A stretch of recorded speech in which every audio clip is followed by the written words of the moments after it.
বাইরে আমার, ইমাম মাহদী আলাইহিস সালাম আবির্ভাবের পূর্বে আমাদের এই উপমহাদেশে একজন ইমাম আসবেন, ইমাম মাহমুদ। আরেকজন ইমাম আসবেন, আপনার ওনার নাম হচ্ছে সুফিয়ানি। আরেকজন ইমাম আসবেন, ওনার নাম হচ্ছে হারিস। এই তিনজন ইমামের নেতৃত্বে তামাম পৃথিবীতে ক্ষুদ্র আকারে যুদ্ধ সংগঠিত হবে। ইমাম মাহমুদ উনি এই পূর্ব দিকের অঞ্চলগুলোতে, অর্থাৎ এশিয়ার পূর্বাঞ্চলগুলোতে উনি নেতৃত্ব দিবেন। ইমাম হারিস মধ্যপ্রাচ্যের ওই পশ্চিমাংশগুলোতে নেতৃত্ব দিবেন। এবং ইমাম সুফিয়ানি উনি মিশরের দামেস্ক থেকে উনি নেতৃত্ব দিবেন। ইমাম সুফিয়ানি উনি নেতৃত্ব দিয়ে উনাকে আল্লাহ পাক রব্বুল আলামিন, উনার আকীদা থাকবে ভ্রান্ত, উনি ভ্রান্ত পথে চলে যাবেন। এবং ইমাম সুফিয়ানি উনার নেতৃত্বে জেরুজালেম মুক্ত হবে, মসজিদুল আকসা উনার নিয়ন্ত্রণে যাবে। এবং সুফিয়ানি মিশরেই থাকবেন, মিশরে উনার জন্ম হবে, মিশর থেকে উনি নেতৃত্ব দিবেন এবং মসজিদুল আকসায় আক্রমণ চালাবেন। ইমাম সুফিয়ানি উনি থাকবেন ভ্রান্ত আকীদার, এবং পরিশেষে উনি আকীদাগতভাবে ভ্রান্ত হয়ে উনি মুনাফিকের খাতায় ওনার নাম চলে যাবে। পরিশেষে ইমাম মাহদী আলাইহিস সালামের সাথে উনি যুদ্ধে লিপ্ত হয়ে যাবেন। তখনই হক এবং বাতিল, তখনই বোঝা যাবে যে কে হকের উপরে আছে, কে বাতিলের উপরে আছে।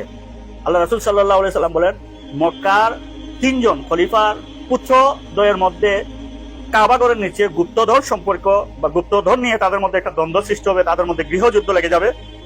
ইমাম মাহদী আলাইহিস সালামকে নেতৃত্বভার গ্রহণ করার জন্য চাপ প্রয়োগ করা হবে। উনি এটাকে নেতৃত্ব থেকে প্রত্যাখ্যান করে উনি মদিনা থেকে পলায়ন করে মক্কায় আসবেন। মক্কায় মাকামে ইব্রাহিম আর মক্কার পাশাপাশি ঠিক মাঝখানে উনি অবস্থান করবেন। মক্কার কাবাগরের গিলাফের তলে উনি কান্না করতে থাকবেন, আল্লাহ পাক রব্বুল আলামিন উনাকে কবুল করবেন। তখনই পৃথিবীতে প্রচার হয়ে যাবে উনি ইমাম মাহদী আলাইহিস সালাম। ওনার হাতে বায়াত রেখে সর্বপ্রথম 70 জন মানুষ ওনার হাতে বায়াত রেখে ওনাকে ইমাম হিসেবে স্বীকৃতি দিবেন। এবং ওই তিন খলিফার যে তিন পুত্রদ্বয়ের মধ্যে যে গৃহযুদ্ধ চালু হবে, তাদের মধ্যে যুদ্ধে অনেক হতাহতের ঘটনা ঘটবে। আল্লাহ রাসূল সাল্লাল্লাহু আলাইহি সাল্লাম বলেন, পূর্ব দিকে কালো পতাকাবাহী একটি দল যাবে, এদের সাথে আবু সুফিয়ানের মিশরে অর্থাৎ জেদ্দা এবং বাগদাদে একটা যুদ্ধ হবে, রক্তক্ষয়ী যুদ্ধ, সংঘর্ষ হবে সুফিয়ানের বাহিনীর সাথে। এই কালো পতাকাবাহী দলই হবে ইমাম মাহদীর সহযোগী। আল্লাহ রাসূল সাল্লাল্লাহু আলাইহি সাল্লাম বলছেন, তোমরা যদি বরফে হামাগুড়ি দিয়ে হলেও তোমরা ইমাম মাহদীর দলে অংশগ্রহণ করবে, ওই কালো পতাকাবাহীর দলের অন্তর্ভুক্ত হয়ে তোমরা ইমাম মাহদীর সাথে যে সম্পৃক্ত হবে। এবং দাজ্জালকে ওই কালো পতাকাবাহী দল ইমাম মাহদী আলাইহিস সালামের সাথে সম্পৃক্ত হবে এবং ঈসা ইবনে মারিয়ামের সাথে সম্পৃক্ত হবে এবং দাজ্জালকে কতল করবে। ভাইরা আমার, এখানে এই সুফিয়ানির সাথে যে যুদ্ধটা হবে বাগদাদে এবং মিশরে এবং ইরাকের কুফা অঞ্চলে যে যুদ্ধটা হবে, এটা হবে ভয়ঙ্কর একটি যুদ্ধ। আবু সুফিয়ানের অধিকাংশ সেনাবাহিনীকে হত্যা করা হবে এবং আবু সুফিয়ান এই বাগদাদ শহরটাকে তছনছ করে ফেলবে এবং ধ্বংসযজ্ঞ চালাবে। পরিশেষে যখন আবু সুফিয়ান মাহদী আলাইহিস সালামকে কতল করার জন্য তার 70,000 সেনাবাহিনী সে পাঠাবে মক্কার উদ্দেশ্যে, আল্লাহ পাক রব্বুল আলামিন তার গজবের শিকার হবে। মক্কা এবং মদিনার মধ্যবর্তী স্থান বায়দা নামক স্থানে তার গজবের শিকার হয়ে তারা মাটির নিচে চেপে যাবে।